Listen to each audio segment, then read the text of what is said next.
It's called Catching a Wave.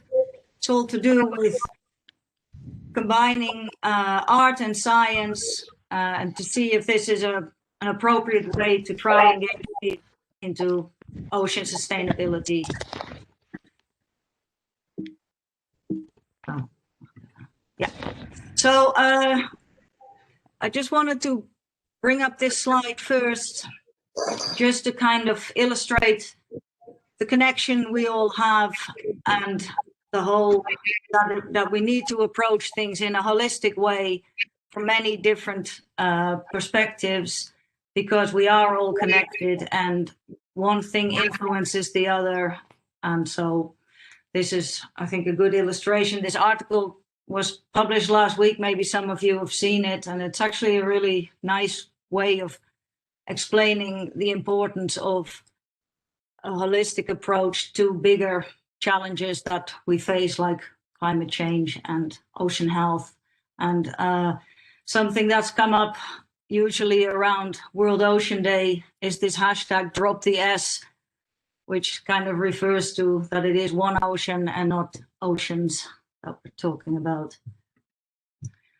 And so this is just a bit of a visualization of how we have been trying to approach communicating what we do. And so we have a website, we use social media, we have workshops, papers, posters, art exhibits, and we target different audiences, policymakers, coastal communities, also the people around us.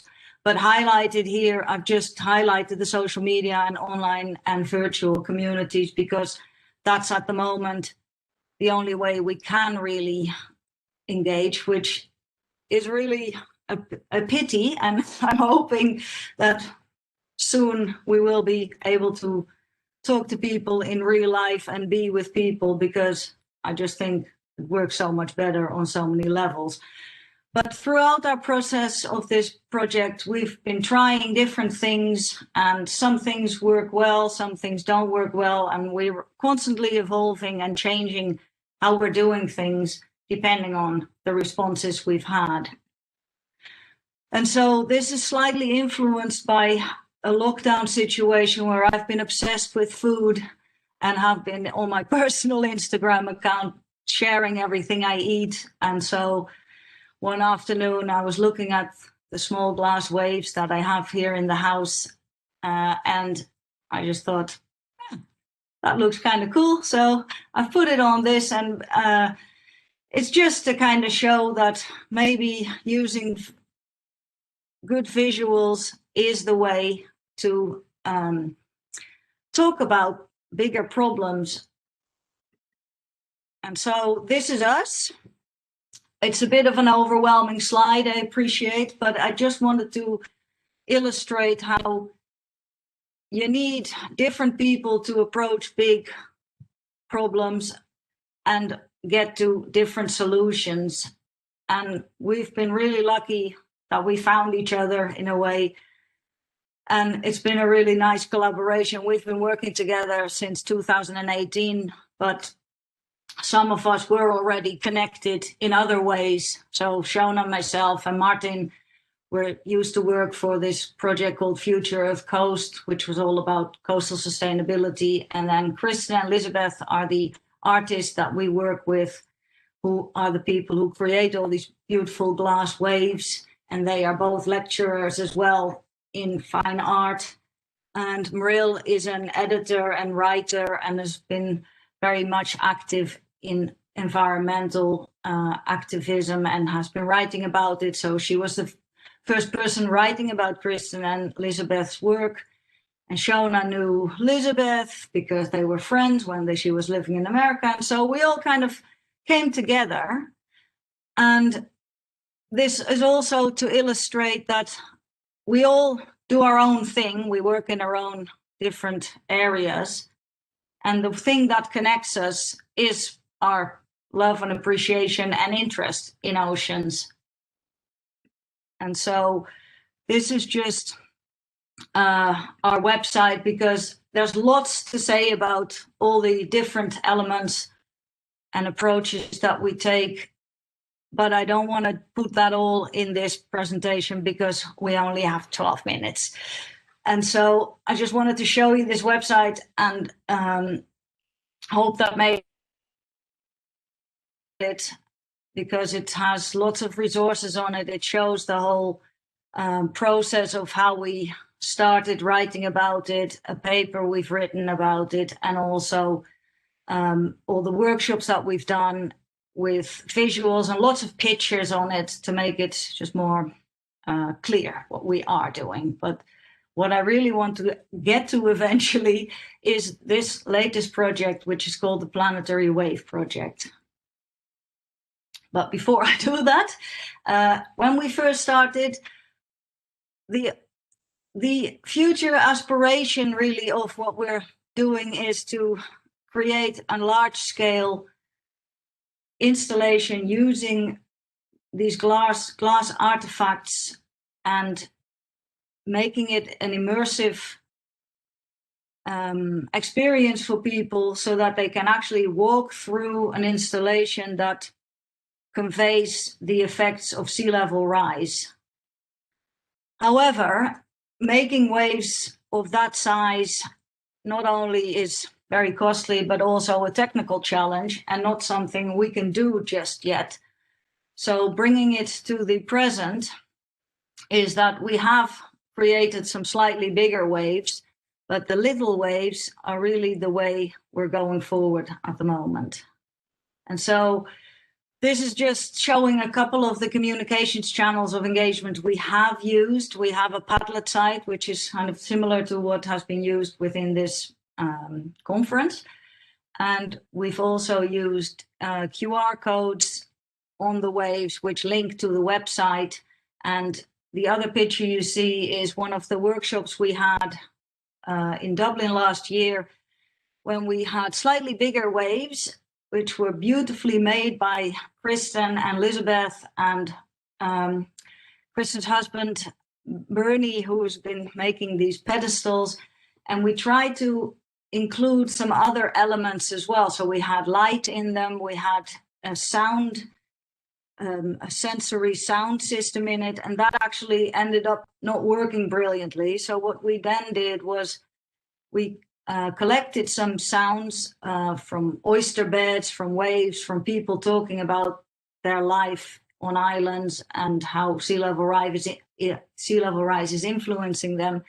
And we put those in a sound cloud space, and then created other QR codes so that when you would walk past these pedestals, there would be an image of the QR code on it, which you can scan with your phone. And then while you're looking at the wave, you also have a sound that accompanies it to give it a sort of extra dimension. And that's one of the things we aspire to, is we want to give a voice to not only people who are possibly not always heard in this conversation, but also a voice to things like an oyster bed, who, you know, it's not a person, but it's still alive. And so that brings me to the Planetary Wave Project. Because we've had to scale things down, we and do everything virtual. We had a workshop in July, which was actually a workshop with a target audience of girls aged 15, 16. And it was a STEM event. It's called GirlCon. There's some more information about it on our website as well. But basically, we had an art and tech session there. So we spoke much more about how these waves are actually made, which is a whole different story. And but again, it is on our website. There's a video actually on the homepage of the website whereby Kristen and Elizabeth explain exactly how they make this, because this is, again, another collaboration with also somebody called John McCord, who works in the Coastal Studies Institute in North Carolina. And he has been instrumental in actually getting the waves created, because he has the photogrammetry and technical ability to translate an actual capturing of a wave, which was done with 16 different cameras, turn it into a 3D image, and from those molds have been created, and that's where Elizabeth and Kristen come in with the glass, create these waves. And so I guess the thing we're kind of trying to do now is use these small waves, which we have been handing out during workshops. And as we speak, more of these are being made, because we think it could potentially be a really nice way to not only, it's good for, to use on social media, for instance, but it's also just a visualization of how we are all connected to the ocean and how we're all connected to each other, and that it takes so many different ways and people and organizations to work on these greater challenges that the world faces. Sorry. Okay. Oh, I just wanted to show. I forgot that this is actually a visual as well. So this is on the website. So this is like, we're calling it a virtual installation, but we have now also started an Instagram account, because one of the things that we actually found quite difficult was when we handed out these waves at the first workshop, we didn't actually have a website yet, for instance. So we've been trying to reach out to people who we've been connected with ages ago to send us photos. And then the last workshop, which actually Shona and Elizabeth did in San Diego, which was the last sort of real workshop we did, we also handed out these waves with a card so that people could send the card back and give us feedback on it. But again, it was quite difficult for people, it seemed, to actually do this within their time. So now we have an Instagram account, and hopefully that'll make it a bit easier for people to connect through this Planetary Wave project. And this is just the last slide. And okay, good, because you're a bit over time now. Oh. So good time to wrap up, Hester. Okay, sorry. Well, that's it. So Yeah, very good, excellent. Thank you very much. There was a bit noises at the beginning, and I forgot to mention, obviously, that we have three presentations of 12 minutes, and there is a bit of time after each one to ask questions. If you want to ask questions from Hester right away, you can do so, and please use your chat buttons to do so. Or then you can ask also at the very end of this session. We will have a joint little panel discussion with all the speakers. Would there be any questions to Hester right away? Currently, I don't see any in the chat. I could certainly ask quite a few questions. I think it's very interesting what you are presenting there, and this transdisciplinary and very much brainstorming, innovative, on the cutting edge kind of a way of thinking of things is really interesting. And on its own, it's already like statement as such. And I was also curious to think that how do you see then when you get to the more mature age of your efforts, that how will you measure that you have been successful? What it is that you would like to see at the end of it, that how you've kind of changed the setup and the world, if you like, with this particular effort? well, for one, we're kind of hoping it isn't going to end. But I think we actually were in a conference from our own institute last week, and it was all about the impact and how much effect and how you measure success.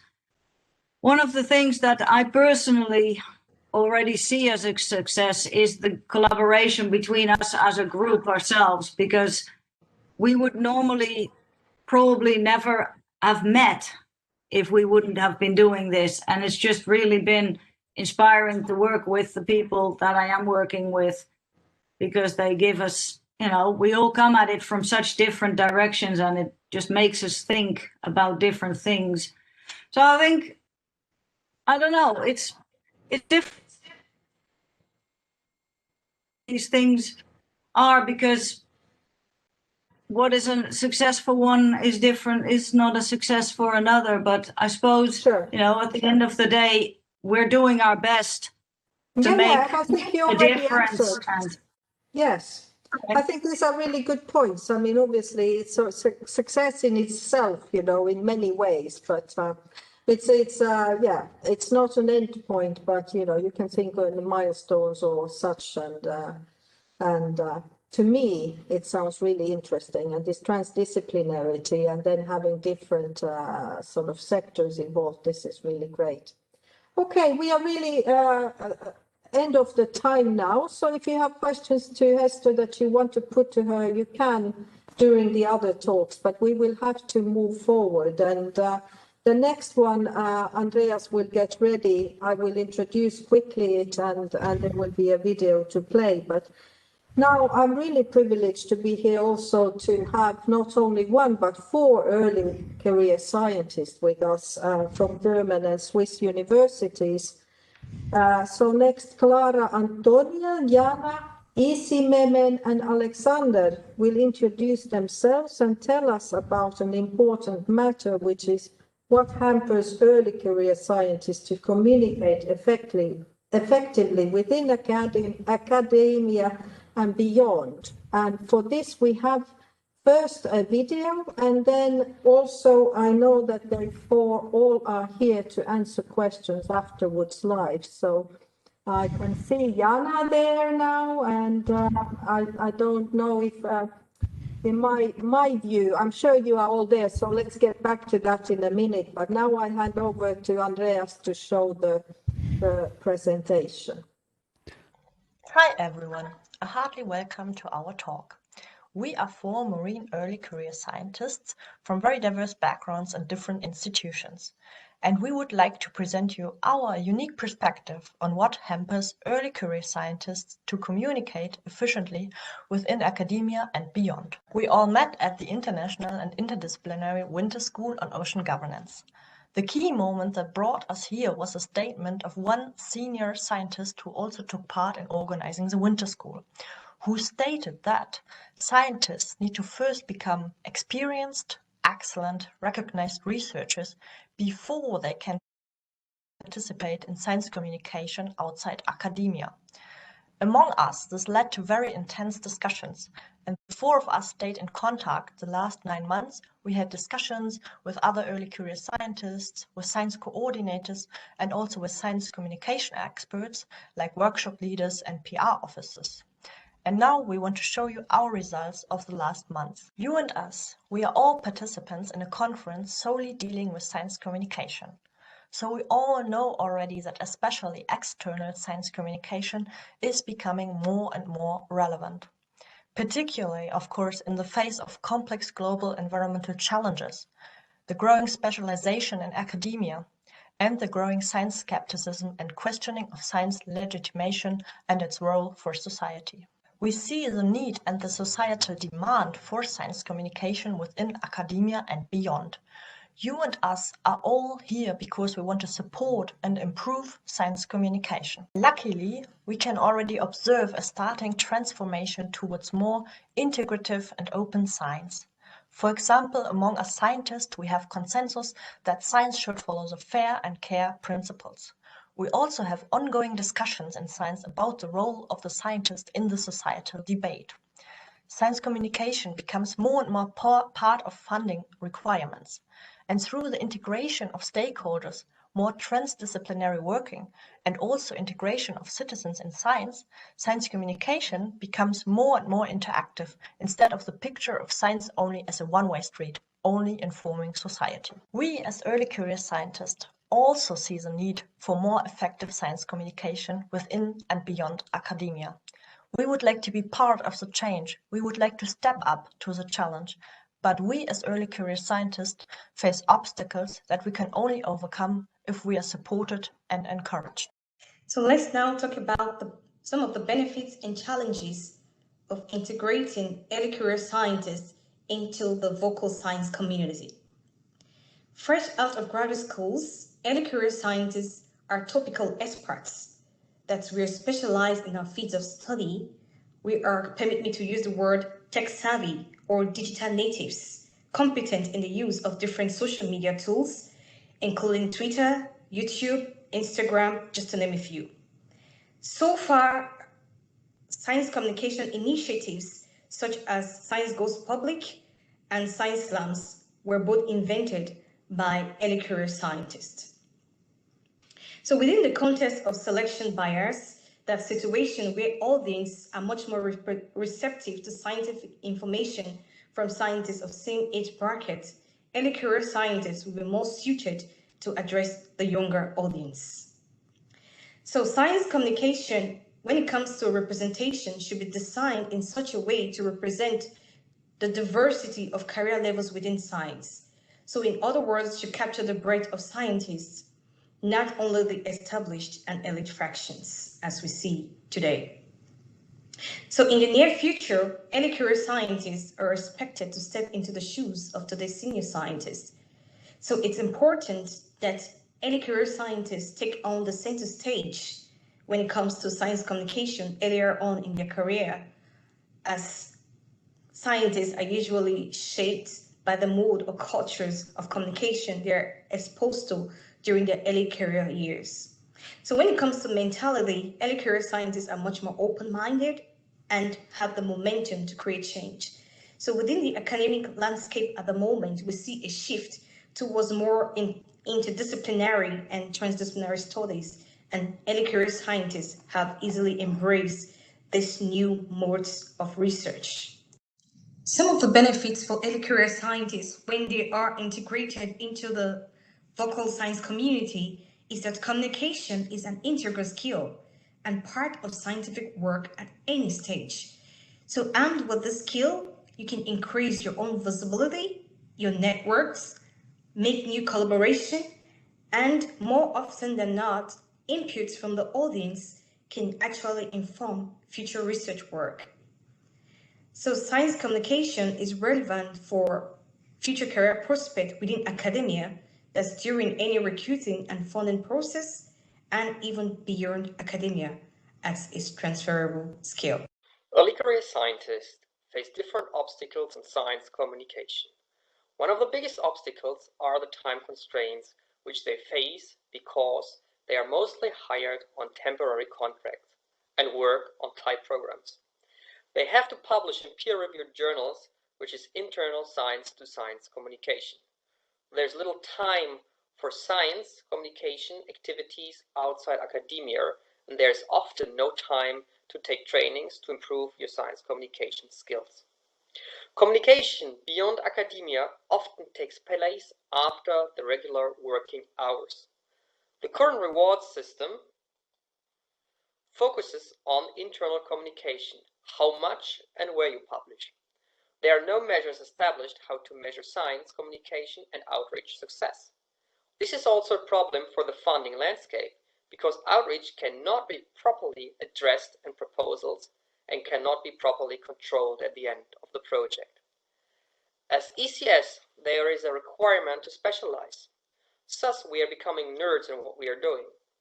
Public outreach often requires to bring your science in a broader context, especially if you communicate to a lay audience or you would like to advise politicians on the pressing challenges we face in our society. Coming from academia, let's move over to society.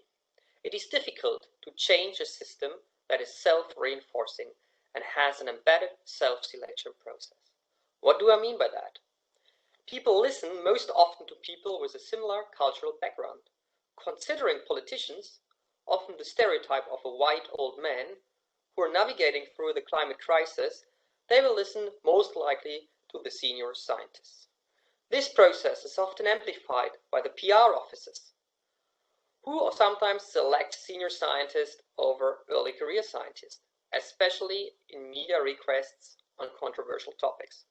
We are aware of the fact that depending on the requested format and topic, either seniors or juniors are chosen.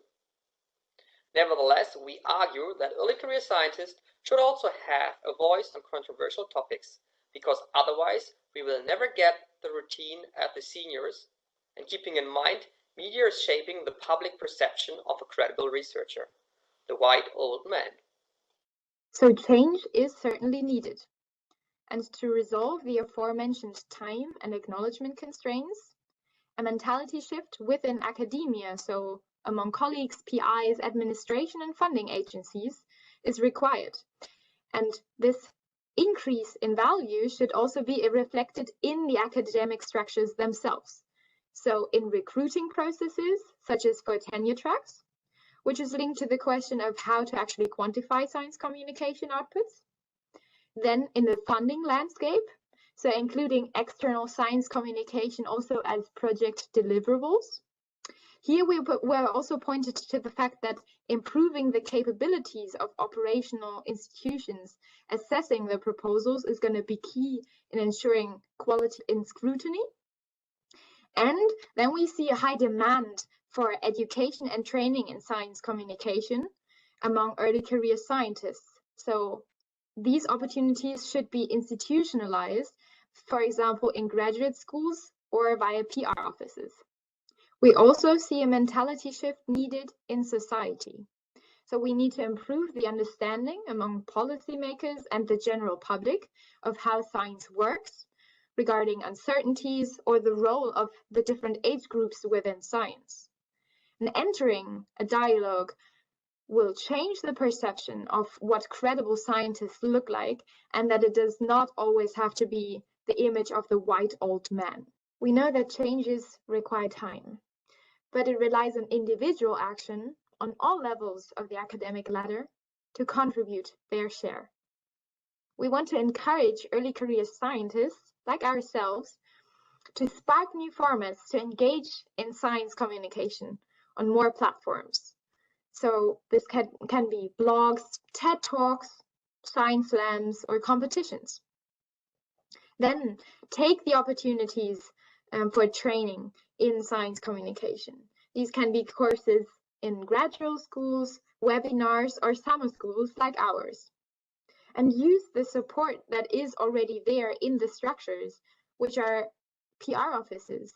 Get in touch with them and build up the relationship. And contribute to decision-making dialogues, such as engaging in association of early career scientist networks, such as the ones mentioned here, or participate in consultation fora at the national, EU, or even UN level. And participate in reviews and assessments from reports such as the IPCC or IPBES. Change also depends on senior scientists, administrations, and PR offices. So please encourage and empower early career scientists to participate in science communication activities and also value these activities when recruiting. Think about involving early career scientists in PR communication outputs and inspiring new formats such as tandems, where you have senior scientists and junior scientists side by side. This can also foster intergenerational dialogue. And think about opening up your professional networks to early career scientists. We arrived at our take-home messages. So we see a clear trend away from the classical science communication 101 towards a more modern science communication culture, which will also enable early career scientists to communicate more actively. However, this is a quite slow and inert process due to stabilizing effects such as self-selection. To change these realities, we will have to rely on individual action, regardless of your position in the academic landscape. So start in your own sphere of influence and break the silence. For early career scientists, communicate to science beyond academic borders via platforms such as social media, TED Talks, blogs, etc. For senior scientists and PR offices, think about encouraging and supporting early career scientists in contributing to this process. Thereby, we not only live up to our own expectations of an engaged scientist, but we also meet the societal expectations of a science that is actively addressing the pressing challenges our oceans are facing today. Thank you. Thank you. And now I must say that this was a slightly too long presentation. It was very interesting, full of lots of information that we can take really good advice on. But now I will ask you all to think about questions. If there is time in the end to ask those from you, I for sure feel for you, and I have lots to discuss with you because we in Bonus run a very sort of successful, or let's say very popular Young Scientist Club program of training activities, picking up the points very much that you are mentioning in your presentation. However, it was way too long for us. It was supposed to be only 12 minutes. Therefore, I'm going to introduce our final speaker of today and leave you others with thoughts of questions for the four young scientists slightly later. So finally, Jan Seys, who I know quite well as well, Science Communication Division Manager at Flanders Marine Institute, Bliss in Belgium, will tell us about marine citizen science from the European perspective, and this is something I'm sure we all want to hear more of. So please, Jan, please start immediately so we catch up a bit with the timekeeping. Thank you. Okay, thank you, Maya, for the introduction. And I must say, after the last presentation, I feel a bit like a white old man, but I will try to do my best. Anyhow, let's try to share my screen. And if everything works properly, it should be there. Yeah. Just hold on.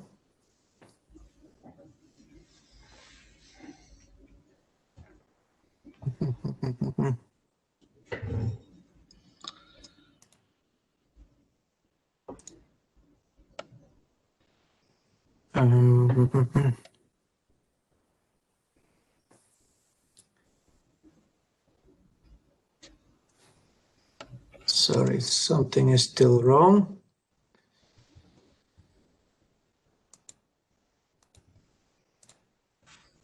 That should. Okay. Okay. So do you have it? It's in now this next title. So do you have it in the presentation mode actually? Because it should be in the presentation mode right now. I think it's still one step before that, because we see always your next slide with your notes. And you see the next slide now? Yes, with your notes. So you need to Yes, sorry, you must put off the presentation mode when you start the presentation, because we see the presentation mode, the second screen. Yeah, okay, let's try to change it. Just go to the normal PowerPoint and start presentation, like that it's running, then it should work.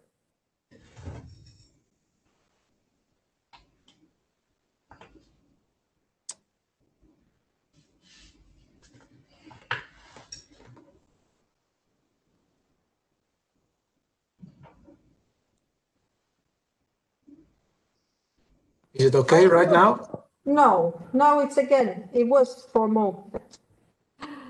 It's okay? It's not. Go up to the top and choose display settings.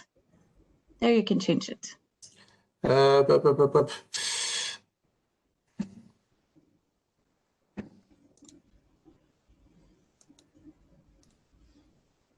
I have to go out there.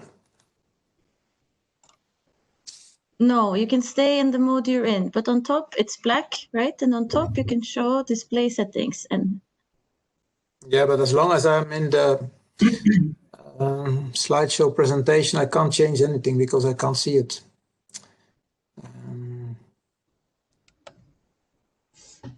Okay, Jan, if you don't mind us seeing your notes and the next slide, perhaps for the sake of time, because we have 20 minutes left, you might just push on and let's Okay, sorry about that. Technical problems as usual. So I would like to share some ideas and some insights on marine citizen science in Europe. And for me personally, and I hope this works at least. Yeah, okay. For me personally, it all started the marine citizen science some 30 years ago in the early 90s. When I was doing my PhD research. Can someone unmute their microphone because there's a lot of coughing on top of Jan's name. Please make sure that your microphones are muted. Thank you. Okay, Corona patients. Okay, so it started for me 30 years ago when I was doing my PhD research, so an early science career, I would say, making a PhD on seabirds and also on beached birds and how you could use these birds' corpses to look, for instance, at oil pollution. So by looking at the percentage of corpses that had oil, you could have an indirect view on the pollution of oil at sea, the number of oil slicks. And I really liked that kind of research, particularly because we were working with citizens and involving many of them. They were collecting the birds, identifying, looking at the oil rates and so on. What is very interesting is that today, this program, which is an international one, it was not just in Belgium, it was just part of it, is probably one of the longest initiatives, citizen science initiative in the marine realm in Europe. So the figure you can see right on the top shows how this indicator demonstrates how oil pollution has changed from almost 100% to less than 10% in Belgian coastal waters. And these results are thanks to citizen science involved. Okay, but let's go to what we would like to present today is an inventory on marine and coastal citizen science in the North Sea area. Actually, we made an inventory of 127 projects altogether. And we estimate that by looking at this data that we probably have something like 400 to 500 marine and coastal citizen science initiatives in Europe as a whole. It's quite clear there is a dramatic change over the years, particularly since 95, when this term citizen science has been posted for the first time. Of course, there was citizen science before, but since then there is an exponential growth. You can clearly see it on this graph. I can tell you that some of this stuff is being submitted for publication. And there is also a report in prep that will be available from December, late December onwards. But if we look at the second publication, Garcia Soto et al. From the European Marine Board, this is an update. And that refers to a first version of a European Marine Board paper on citizen science in the marine landscape from 2017. And I was part of that. And what we learned then at that stage on marine and coastal citizen science is on the positive side, that you have plenty of opportunities. And that, of course, this is the value of the ocean. There's the need to monitor these vast areas of ocean, these very long coastlines. And we need support from the public because they are many, of course, and they are quite well concentrated along the coastline, as we all know. So if you can combine both, you have, of course, extra forces to get it done.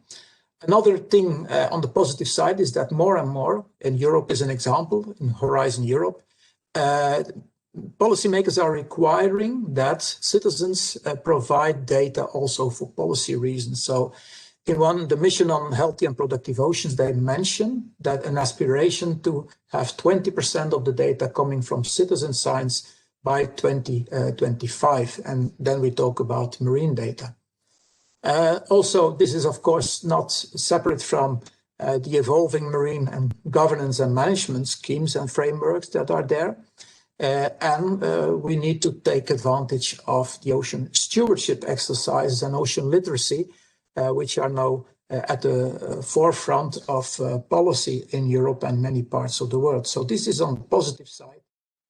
The bottlenecks are sometimes that, okay, coastlines are accessible, but offshore areas are not that easily accessible. And those people who have that access, such as sailors, fishermen, do not always have tradition in sharing observations. So that's a problem that was mentioned in the report. And of course, stewardship should be there, but it's not always there. So there's scope for growth. If we look at the inventory and we look whether they are evenly spread over topics, over who is organizing and so on, we see immediately that there are strong biases. And in terms of what is being studied, out of these 127 projects in the North Sea area, we see a clear bias towards species, working with different species and all biodiversity as a whole. And in the second place, also marine pollution. And then we think mainly about marine litter. And this is rather a new evolution that we see. If we look into the species, what we see is that charismatic, rather bigger species are again the primary object of study, with marine mammals, for instance, seabirds, fish a little bit. So the bigger ones are there. This is clearly a bias. If we look at where it happens, there is another bias. So 60% are being done on the shore, on the beach, in an onshore environment, and only 40% at a much bigger offshore area. And when we look at the level of participation of marine citizen scientists, most of them, 95%, are at the lower part of participation, means crowdsourcing or distributed intelligence. So those projects where they really go further with a participatory approach, where you co-create the program together with the scientist or even help with data analysis, are still very rare. That's what we see. If you look at who is organizing, NGOs are doing quite a bit, research organizations on the second place, and so mixed. But again, this is rather biased. So in general, in summary, we could say that a typical marine citizen science project is organized by an NGO, deals with one or more charismatic species, and does not require too much effort from the citizens. As it is mostly land-based, you don't have to sail far, and it's mostly crowdsourcing or distributed intelligence level of participation.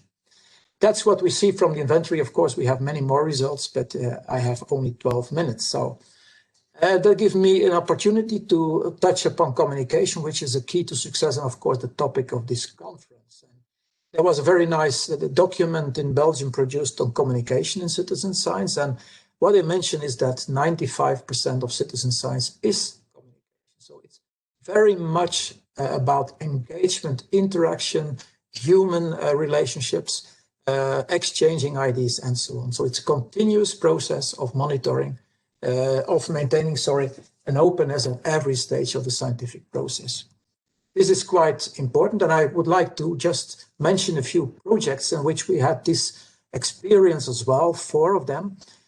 We do in Belgium with VLIS. One is called Sea-Watch-B. It's a monitoring initiative, citizen science initiative of the Belgian North Sea, where we measure in a standardized way 10 variables. With 20 people, we provide with training and with all the equipment they need.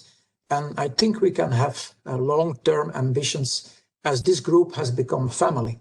I just call it a family. They are friends now. And this is simply because there is so much interaction among those who organize the thing and the people and the citizens and among the citizens themselves. A second initiative is derived from the Sea-Watch program, because one of the 10 variables deals with empty seashells you find on a beach. So we look at relative abundances of the seashells, and we thought, why not extending and expanding that program for everyone who is interested, not only the 20 sea watches. So we ended up with 1 day a year with a big seashell survey, and challenged people to come to the coast and collect, identify, and count shells, as many as possible, together with experts. This is all about fascination. And if you see how they listen to the experts and how the exchange of information among those people is, it's really very nice. And one of the reasons why we managed in only 3 days over the 3 years to collect more than 100,000 shells of more than 50 species. A third initiative has nothing to do with species, so the bias is not always there. It's an Australian program, CoSnap, started in 2017, and they have now something like more than 70 stations worldwide. What is a station? It's a kind of a pole where on top there is a cradle in which you can fix your smartphone and take a fixed picture of a coastline. If many people do that and they share their their pictures by social media, the organizers can look at evolutions in coastlines, and of course it's fun for for the citizens who work on that. This is also a very interesting thing with a rather straightforward communication, but it works wonderfully well, and we have 2 stations now in Belgium as well. And finally, a very interesting one as well. You remember I touched upon those groups at sea who are not always willing to share observations. Well, we managed at least to get a real nice relationship with recreational fishermen at sea. Initially, they were a bit hesitant whether they would cooperate, what will we do with the information, but lastly they saw, and they were right, that this information was needed for policy reasons, and that by cooperating with us, there would be a flow of information that would finally help them. So we could convince them, and today 300 of them collaborate with our scientists, gathering logbook information on where they catch what, by which technique, and this is extremely valuable, of course, for policy reasons, very much needed. In summarizing and in conclusion, some recommendations that we see. First of all, there is definitely a need for further growth in marine and coastal citizen science because of the reasons that I showed. 2, there is need to have some open, transparent ways, directories, databases, whatever, where you can show what is there already, because now it's a scattered landscape if you want to find something. 3, we need a strategy. There's no strategy on marine citizen science, at least not in Europe, maybe in other places around the world, I hope so, but there's absolutely need to have such a thing. And we need more diversity. I talked about the biases, so there's need to have other disciplines as well, not only coastal morphology, history, human health, name it, it should be there. There is need for incentives. Without incentives, nothing will happen. And make sure there is also the range from easy projects to the extreme ones, because not everybody wants to be involved in an extreme way. So make sure they are there. And finally, to end up, communication before, during, and after is a key to success. So this was my presentation.